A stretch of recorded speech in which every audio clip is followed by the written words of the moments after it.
A monsoon is a seasonal change in wind direction that brings heavy rainfall to a region. Monsoons are caused by the difference in temperature between land and sea.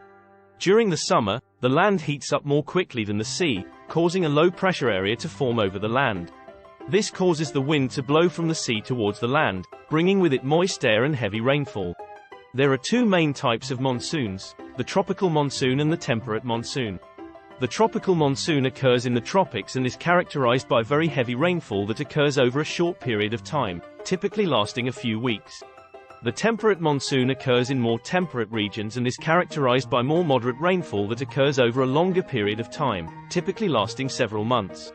Monsoons have a significant impact on the climate and weather patterns of the regions they affect.